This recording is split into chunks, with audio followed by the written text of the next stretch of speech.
The Galactic Academic Consortium's orientation hall smelled of recycled oxygen and alien anxiety. Ilara didn't mind the smell. She had grown up in the high-altitude mining colonies of northern Canada, where the air recyclers were older than her grandmother and the temperatures outside could strip the moisture from your eyeballs in under 30 seconds. She had breathed worse. She had survived worse.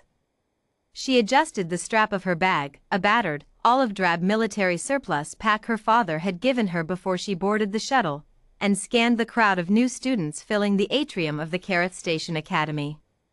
Dozens of species milled around her. Tall, silica-boned Threvians. Squat, barrel-chested Molokai. Gossamer-winged Erithai floating just above the floor, their wings whirring like dragonflies.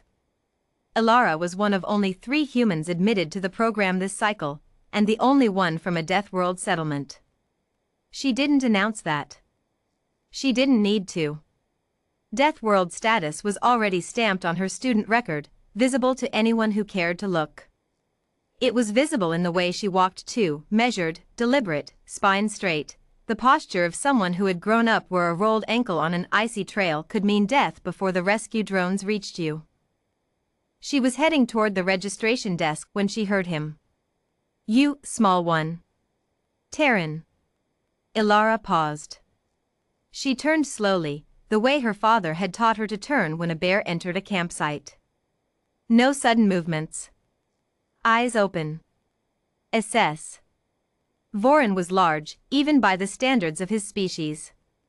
He was a Draxeth bipedal, broad-shouldered, covered in overlapping plates of dark amber chitin that covered his arms and the upper ridge of his skull like natural armor. His 4 fingers ended in blunt, hooked claws. He stood nearly 2.5 meters tall, and the 3 students walking with him gave him a wide berth, their posture deferential in the way of creatures who had learned not to be in the way when Vorin was displeased. He was looking at Ilara with the particular expression she had learned to recognize across species: contempt, casual and total. "Your kind doesn't belong in an academic institution," Vorin said. His translator implant rendered his clicks and gutturals into clean, clipped standard. "You are a curiosity. A zoo specimen given a student card." Ilara looked at him for a moment. Around them, other students had slowed, caught by the tension the way crowds always were. She recognized the dynamic. Vorin was performing. He wanted witnesses. "Noted," she said, and turned back toward the registration desk. She heard him move before she heard anything else, the heavy, deliberate footstep of a creature used to having his approach respected. Then his hand closed around the strap of her bag, and he yanked. The motion was vicious. He wasn't trying to stop her. He was trying to humiliate her, to send her stumbling, to scatter her things across the floor, to give his audience something to laugh at. The bag didn't scatter. Ilara's hand had already closed around the reinforced handle. The bag was military surplus, which meant the strap wasn't canvas, it was woven polymer composite rated to 2,000 kilograms of tensile load.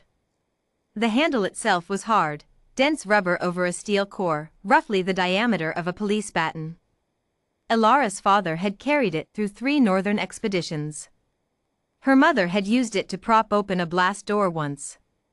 Ilara had grown up gripping that handle through 40-kilometer winter marches, through glacier crossings, through drills her instructors had called character building and she had privately called survival practice. When Vorin yanked, Ilara didn't stumble. She braced. Her feet dropped into a stance that was pure reflex, weight low, heels planted, core locked.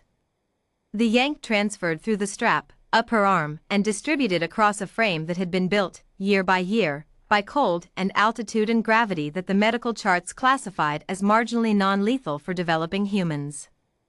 Vorin was strong. Draxeth muscle structure was formidable. But he had yanked without bracing, his weight already committed to the pull, his body expecting her to go with it. She didn't go with it. The sudden resistance surprised him, she felt it in the fractional hesitation, the micro-shift as his body tried to recalibrate. And in that moment, Ilara did something very simple. She stepped into him, rotating from her hip, and swung the handle up and around in a short, controlled arc.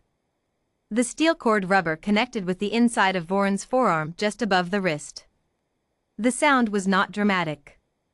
It was a flat, dense crack, the sound of significant force delivered into a precise point. The sound of a joint being asked to bear a load it was not designed to bear from an angle it was not designed to bear it from.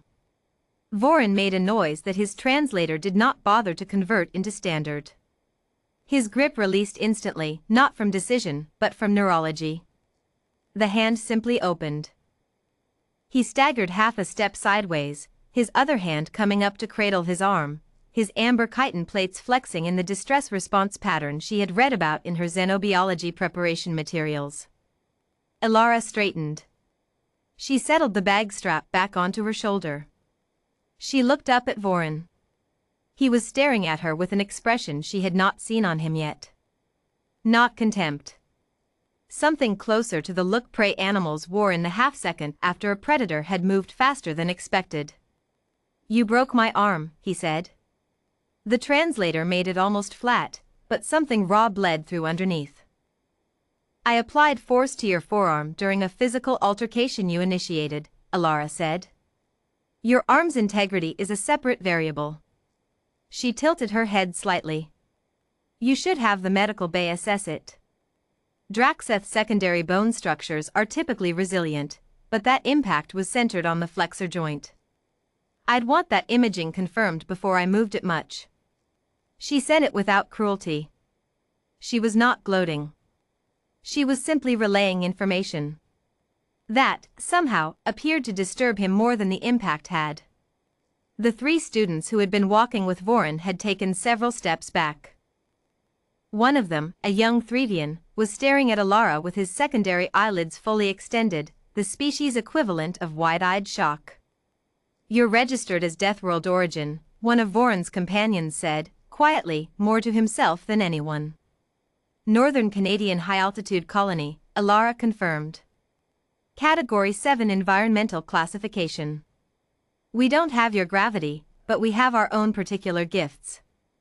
She glanced at Voron again. "Medical bay. Seriously. The flexor joint." She turned and walked to the registration desk.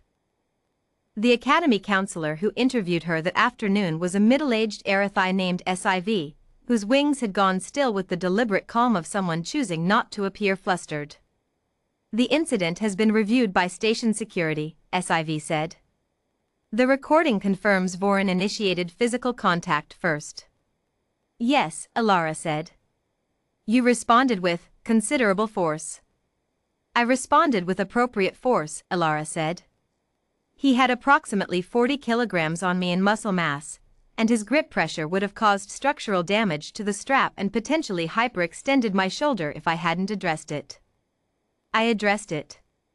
SIV folded her hands. "Voron's family is influential. His father holds a consortium council seat." Elara looked at her steadily. "Does that change what the recording shows?" A pause. SIV's wings gave one slow, involuntary flutter. "No," she admitted. "It does not." "Then I'm not sure what you want me to say." "I want to understand," SIV said, "how you remained so calm." Elara considered the question seriously, the way she had been taught to consider questions that deserved real answers. "Where I come from," she said, "panic is how you die. Cold doesn't care how frightened you are. Ice doesn't care. The mountain doesn't care. You learn to process threat as information instead of as feeling. You think first. You act second." She looked out the window at the star-scattered dark beyond the station hull. "Voron is large and he is used to that being enough. It was enough for everyone he'd ever met before. That's not his fault, exactly. But it did mean he hadn't developed much past it." SIV was quiet for a moment. "Humanity has a reputation," she said, "but it is often described in abstract terms. The statistics. The mortality rates. The adaptations. They're not abstract when you grow up in them," Elara said. No, SIV agreed softly. I imagine they are not. Voron's arm had 2 stress fractures. The medical bay confirmed it within the hour. He spent his first week at the academy in a regeneration cuff, telling the story, Alara was told, with diminishing confidence each time he retold it. She didn't pay much attention to the stories. She had coursework to manage. She had lab partners to find. She had a communication array project due in 3 weeks that was going to require sleep deprivation she was already mentally budgeting for. She was, above all, here to learn. The universe had an enormous amount to teach her. She intended to be a very good student.